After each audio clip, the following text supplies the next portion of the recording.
Hey guys, welcome back to my channel. My name is Jake Whip, and today I'm going to be showing you guys how to add realistic light wrap to your composites using my brand new free preset.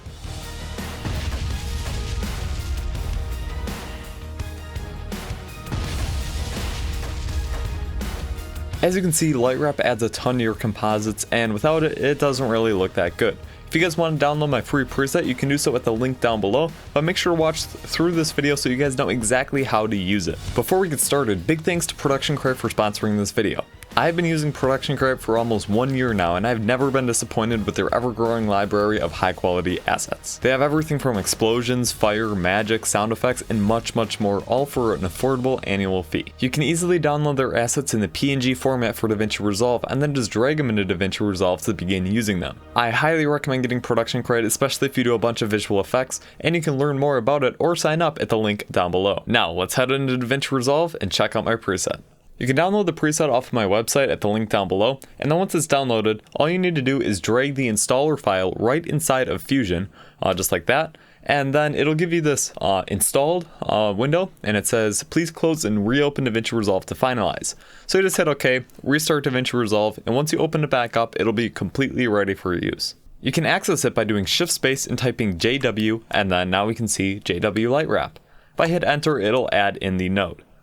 I'm going to jump over to a composition here where we can actually use it. This is the composition that I'm currently using it in, so it's just an explosion, a guy shooting, and the light wraps around him, as you can see, really nicely. Believe it or not, this entire scene was made using assets off of productioncrate.com. From the sky in the background, to the building, to the actor, to the explosion, all of the rocks and debris, all of it was off of productioncrate.com. Anyways, let's hop into Fusion, and I'm just going to delete my light wrap node. As you can see, I have it right here, so I'll just delete that. Alright, so on the left here, this is all of the explosion stuff, and then off on the right here, I have my soldier clip with all the rocks and debris in the front, and we want to merge these together, having the background cast light wrap onto the foreground. So what I'll do is do shift space and add in the JW light wrap tool. It has two inputs. It has a yellow one and a green one. So the yellow one is going to be the background input, so I will put my background into there.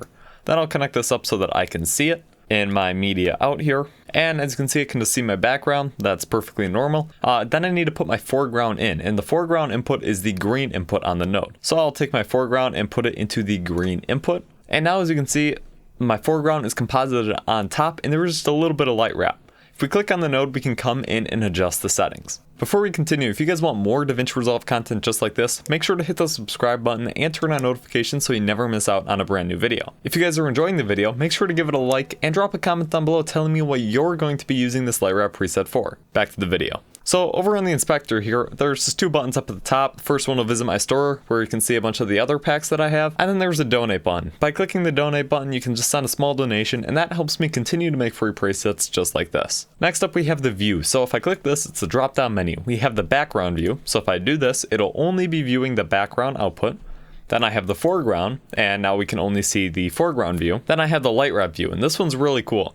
This is the light wrap before it is composited back on top. So let's say I take the light wrap quality down, or the light wrap intensity here, and I just drag this up. It'll adjust the amount of light wrap that there is, okay, or like the spread of it. So I'll bring it back down to right about here now.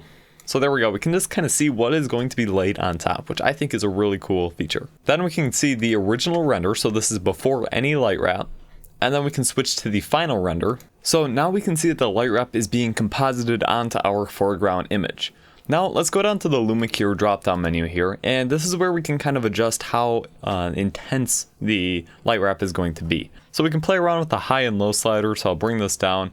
I'll come down and I'll bring the gamma up a little bit. Maybe bring the contrast, maybe expand it just a little bit there. All right. And we can bring the light wrap quality down just a little bit. That'll just kind of shrink it a little bit more. And we can bring this up some. Let's do something like that for now. We can again go back to see the light wrap view, and it gets kind of cool to look at it now when there's a little more light wrap. So we can maybe play with this again, make it so it's not quite down here as much. Alright, let's do something like that. We'll come to the final render, see how it looks. Maybe we want to add a little bit more back in. And there we go, you just tweak it until you get exactly what you want. Keep in mind that when you do finally go to export it, make sure that the view is set to the final render, because this does affect the final output. It's not like if you just have like high quality turned off here that only affects the Fusion page. It'll affect everything, so make sure you have that on. Well, that's everything you guys need to know about compositing light wrap. Make sure to go check out Production Crate at the link down below. They've got a ton of cool assets and I use them all the time for my different projects. If there's any feature that is missing or you think should be added to this preset, please let me know down in the comments below and I'll see about getting that added in a future version. Make sure to subscribe to my channel and turn on notifications so you never miss out on any of the brand new videos that I put out. If you enjoy, give it a like. And with all that being said, I'll see you guys next time for another video. Well, I guess I won't see you, but you'll see me. Anyways, bye.